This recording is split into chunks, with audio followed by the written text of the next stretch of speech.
그런데 로키랑 여자 고인은 야, 너 이거는 못 꺼낼걸. 아, 이세계여고 장난질 치는 것 같은데? 아스가르드를 지킨 바로 세상의 종말대. 이게 다 로키 짓이라고 하는 거잖아. 1편의 잡설이 길어서 그런가, 두강생 여러분들이 북유럽 신화에 관심이 없어서 그런가 생각보다 그렇게 많이 즐겨보시진 않네요.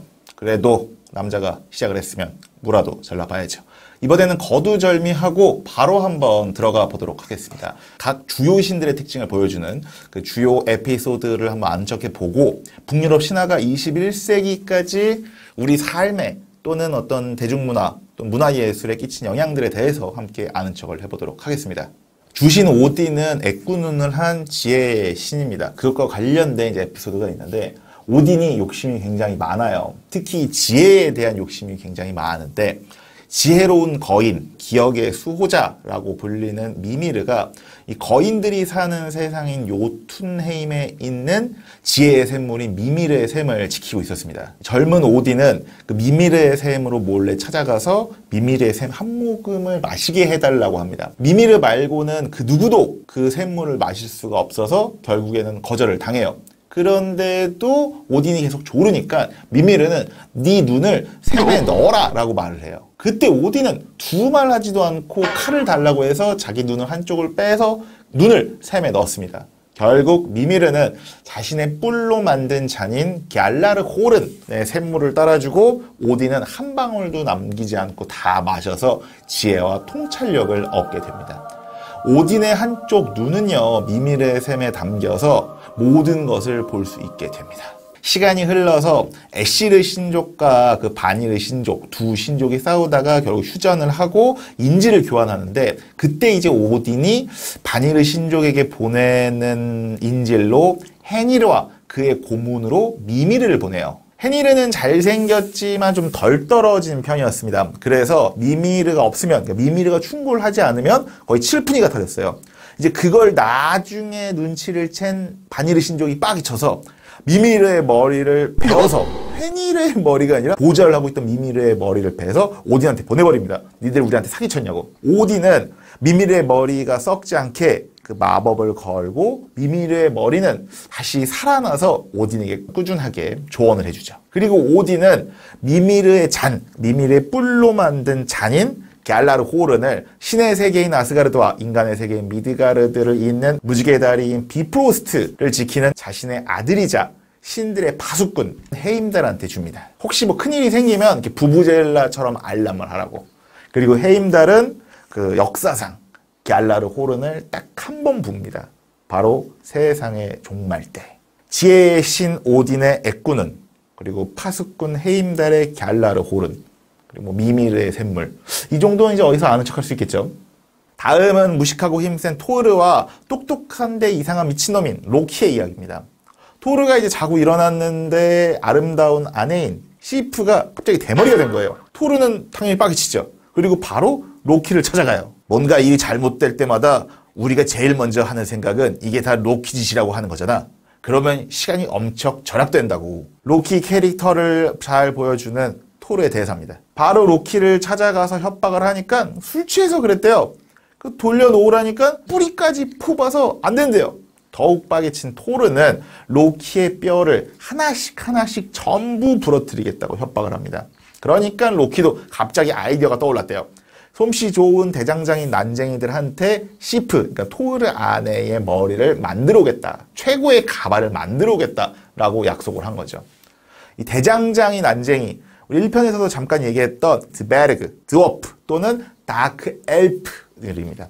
솜씨가 좋은 난쟁이들입니다. 그 솜씨가 좋아서 정말 뭐 신들한테도 대항할 수 있는 어떤 그런 능력을 가졌지만 이 은근히 어수룩해요. 특히 불을 다루는 로키한테는 항상 호구가 잡히는 경향이 없잖아 있습니다. 스파르타 알바헤임에 간 로키는요, 이발디의 세 형제, 그러니까 당시에 굉장히 솜씨가 좋은 대장장이로 유명한 그 세 형제를 찾아가서 이간질을 합니다. 야, 그 에이틀이랑 브로크 형제가 니들보다 더 뛰어난 대장장이라던데? 거기에 흥분한 세 형제는 신들의 보물 3가지를 만들어 가겠다고 큰 소리를 칩니다. 그리고 우리가 더 잘 만들 거라고. 로키는 그 소리를 듣고 바로 에이트리와 브로크를 찾아가서 똑같은 말을 하면서 이간질을 합니다. 야, 이발디의 세 아들이 니들보다 더 뛰어난 대장장이라던데? 그런데 에이트리아 브로크는 눈치를 챕니다. 아, 이 세계여고 장난질 치는 것 같은데? 그래서 로키한테 말을 하죠. 우리도 신들의 보물 세 가지를 만들어 갈 테니까 그 시합, 그러니까 신들의 보물 경쟁에서 이기면은 당신의 머리를 갖게 해달라고. 로키는 거기서 움찔하지만 뭐 오케이 합니다. 그리고 에이트리와 브로크 그리고 이발디의 세 아들들은 열심히 보물을 만들어요.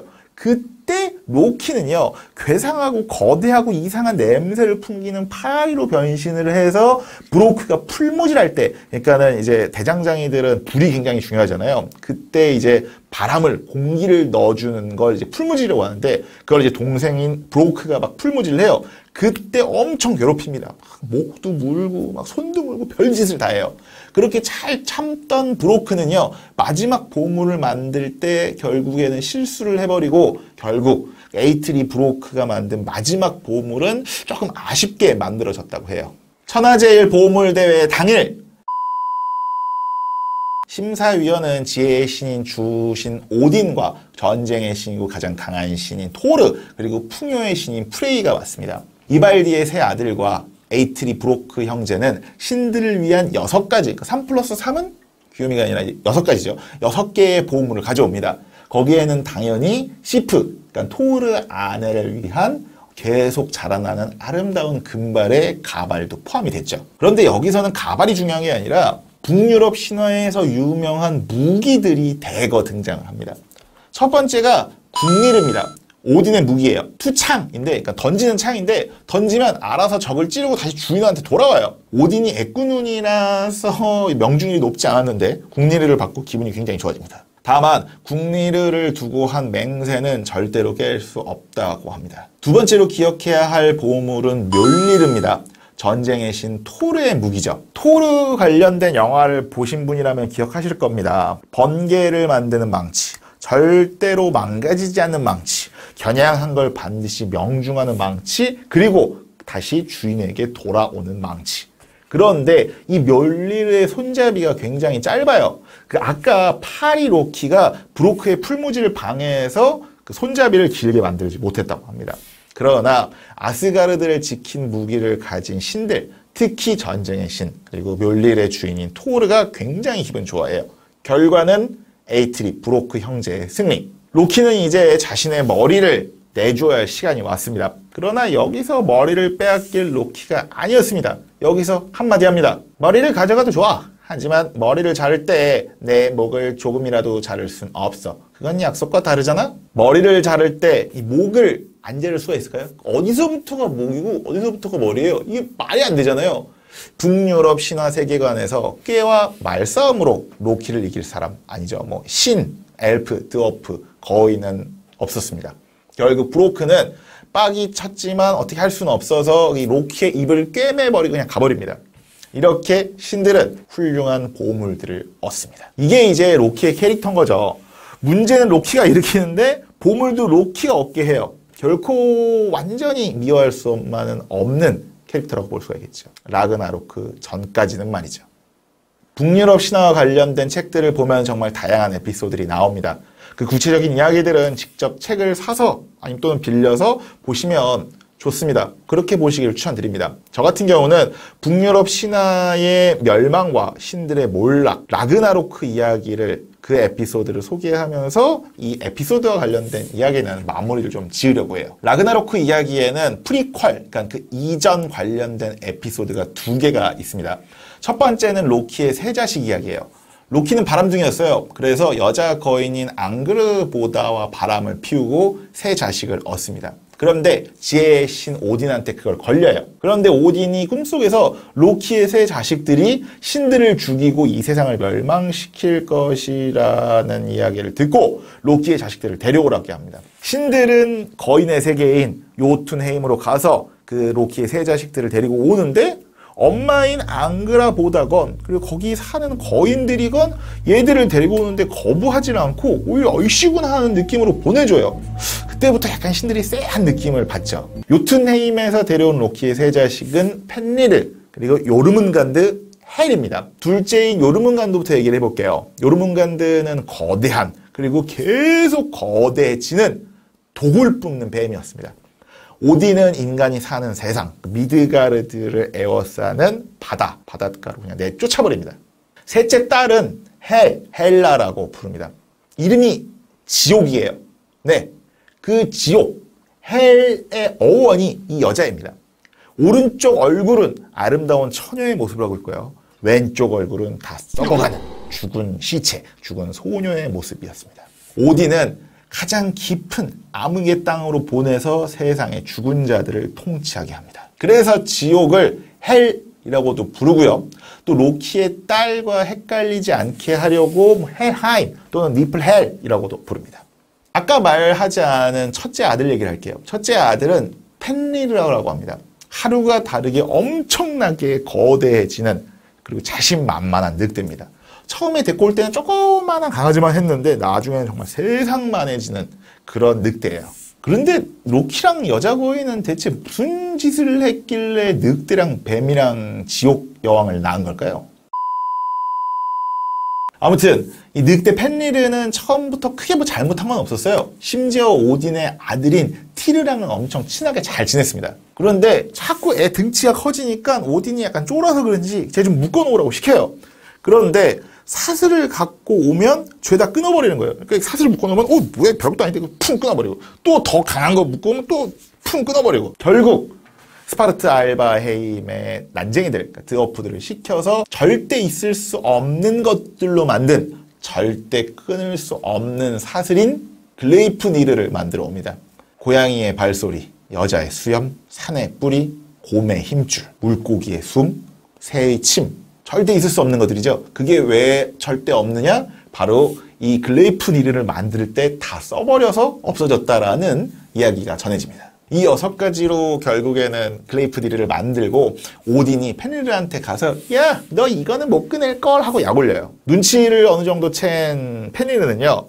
혹시 모르니까 내 입에 누가 손을 넣어놓고 있어 라고 거래를 제안해요. 여러분 쌀보리 게임 아시죠? 혹시라도 이 새끼들이 장난을 쳐서 내가 진짜로 이 사슬을 못 끊을 경우에는 그 손을 잘라버리겠다라는 그런 거래인 거죠. 그런 거래다 보니 아무도 나서지 않는데 펜리르랑 원래도 친했던 티르가 펜리르의 입에 자신의 오른손을 넣었습니다. 결론은 펜리르는 글레이프니르에 갇혀버리고요. 티르는 오른손을 잃습니다. 그리고 펜리르는 묶이면서 배신자 오딘, 네가 거짓말을 안 했다면 난 신들의 친구가 되었을 것이다. 그러나 두려움 때문에 날 배신했다. 난 널 죽이고 해와 탈을 삼킬 거야! 라고 울부짖습니다. 그런데 그게 실제로 일어났습니다. 이 세상의 멸망, 라그나로크의 전조는 모든 이들에게 사랑을 받았던 발드르의 죽음입니다. 발드르는 빛의 신이자 오딘의 후계자였습니다. 그러나 오딘은 발드르는 피할 수 없는 죽음을 맞이할 것이다 라는 예언을 듣고 맙니다. 그 얘기를 들은 발드르의 어머니, 그러니까 오딘의 아내 프리그는요, 그 운명을 바꾸려고 세상의 모든 만물에게 발드르를 절대 해치지 말라고 부탁을 해요. 그런데 그때 겨우살이라는 나무는 너무 연약해 보여서 그 맹세를 따로 받지는 않습니다. 그걸 알게 된 발드르를 질투하는 로키는 발드르의 형제인 장님 호드한테 겨우살이 가지를 만든 창으로 던져보라고 꼬셔요. 호드는 당연히 안 죽겠거니 하고서는 겨우살이를 발드르한테 던지는데 그 겨우살이에 발드르가 꿰뚫려서 죽여버립니다. 이거 약간 그리스 로마 신화에서 아킬레스건 이야기랑 좀 비슷하죠? 여차저차해서 발드르를 죽인 호드는 처형을 당하고요. 발드르를 죽게 만든 어떻게 보면 주범인 로키는 신들의 노여움을 사서 자신의 아들의 창자에 묶인 채 뱀의 독이 든 액체가 계속 얼굴로 어떻게 보면 떨어지는 그런 형벌을 받습니다. 이건 어떻게 보면 약간 그리스 로마 신화에서 프로메테우스가 받는 형벌과 좀 비슷한 느낌이죠. 아무튼 발드르의 죽음 이후 세상은 타락하게 된다고 합니다. 이후 기근과 추위를 몰고 오는 극심한 겨울인 핀불베스트가 찾아오고요. 그리고 나중에는 엄청난 지진이 발생해서 세상이 막 무너져 버린답니다. 그리고 그 강력한 지진에 로키와 세 자식들 그리고 나머지 괴물들이 속박과 구속에 풀려나 버려요. 거대한 늑대 펜리르는요, 아래 턱을 땅에 그리고 위턱을 하늘에 대고 모든 것을 삼켜버리고, 그리고 거대한 뱀인 요르문간드는 바다와 하늘과 땅의 모든 곳에 독을 내뿜으면서 도끼로 다 죽여버립니다. 그리고 로키 또한 헬이 다스리던 저승에 있던 그 저승의 군대를 몰고 와버립니다. 여기에 불의 세계인 무스펠하임에서 불의 거인들, 그리고 그들의 왕인 수르트가 쳐들어옵니다. 이를 본 헤임달이 갤라르 호른을 불면서 전쟁이 시작돼요. 자신의 약속대로 펜리르는요, 오딘을 잡아먹고요. 오딘의 아들인 비달은요, 펜리르의 입을 찢어서 죽여버립니다. 토르는 로키의 둘째 아들인 그 거대한 뱀 요르문간드를 죽이지만 요르문간드의 독 때문에 결국엔 토르도 죽게 되고요. 헤임달과 로키는 서로 싸우다가 함께 쓰러져서 죽게 됩니다. 세상의 모든 것이 삼켜지고 불타고 도끼에 가득 차고 죽어버린 라그나로크. 세상의 멸망입니다. 라그나로크 이후 새로운 세상이 만들어지는데, 거기에서 최후의 전쟁에 살아남은 오딘의 아들 발리와 비다르, 그리고 토르의 아들인 마그니와 모디, 그리고 죽음에서 다시 부활한 발드르 호드가 풍요롭고 평화로운 땅에서 새로운 시대를 열고 다스리게 된다고 합니다. 닐 게이먼이 쓴 북유럽 신화에서 이 라그나로크 에피소드가 가장 마지막에 나와요. 그런데 이 라그나로크 에피소드는 다른 에피소드들과 다르게 과거형이 아니라 현재형 또는 미래형으로 쓰여집니다. 그러니까 세상의 끝 라그나로크는 지금 또는 미래에 벌어질 수 있다는 걸 상징적으로 나타낸 것 같아서 굉장히 재밌게 읽었습니다. 북유럽 신화를 생활 속에서 아는 척 하려면 요일 이야기가 필수적입니다. 영어로 화요일, 수요일, 목요일, 금요일을 뭐라고 하죠? Tuesday, Wednesday, Thursday, Friday라고 하죠. 이게 각각 티르, 오딘, 토르, 프리그의 이름을 따서 요일의 명칭이 생겼다고 합니다. 그러니까 화요일은 티르의 날, 수요일은 오딘의 날, 목요일은 토르의 날, 그리고 금요일은 프리그의 날. 참고로 프리그는 아까도 말씀드렸지만은 오딘의 아내입니다. 물론 설에 따라서는 아름다움과 풍요의 신 프레이야에서 따왔다는 설이 있어요. 프레이야의 눈물이 금을 상징한다고 하네요. 참고로 다 아시겠지만 일요일 썬데이는 태양, 선, 그리고 월요일 먼데이는 달, 문, 그리고 토요일 세러데이는 그리스 로마 신화에서 나오는 제우스의 아버지, 시간과 추수의 신인 크로노스, 세턴에서 따왔다고 합니다. 1편에서도 잠깐 이야기를 했지만 북유럽 신화에서 영향을 받은 가장 대표적인 작품은 소설 반지의 제왕입니다. 엘프, 드워프 같은 종족들이 나오고, 그리고 또 다른 종족인 트롤 있죠. 제가 말씀드리진 않았지만 이것도 북유럽 신화에 나오는 괴물을 통칭하는 단어 등으로 쓰여요. 그리고 반지의 제왕에서 나오는 중간계가 미드가르드예요. 사람들이 사는 세상. 그리고 이 북유럽 신화의 인간 세계 이야기를 다룬 벨숭사가, 볼숭사가에서도 영향을 많이 받는다고 해요.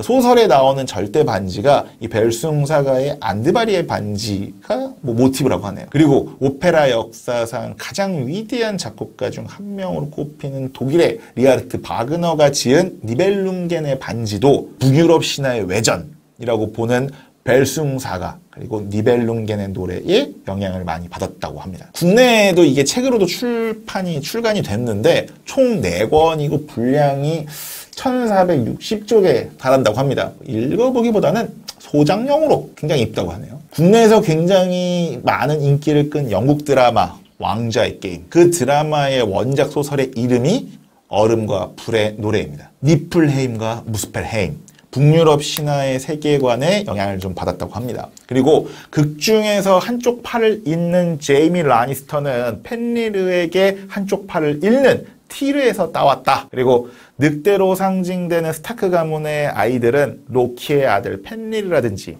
가름, 하티, 스콜 등등의 늑대에서 따왔다. 등등 인터넷에서 굉장히 다양한 얘기가 나오는데 그런 것들보다 그냥 막상 드라마를 보다 보면 약간 북유럽 신화 세계관이랑 좀 느낌이 비슷하다라는 느낌을 받습니다.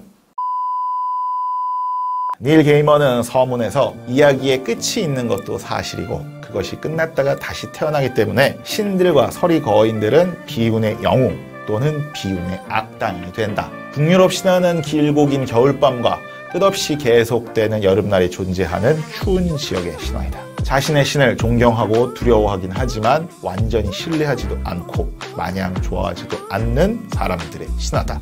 라고 이야기를 합니다.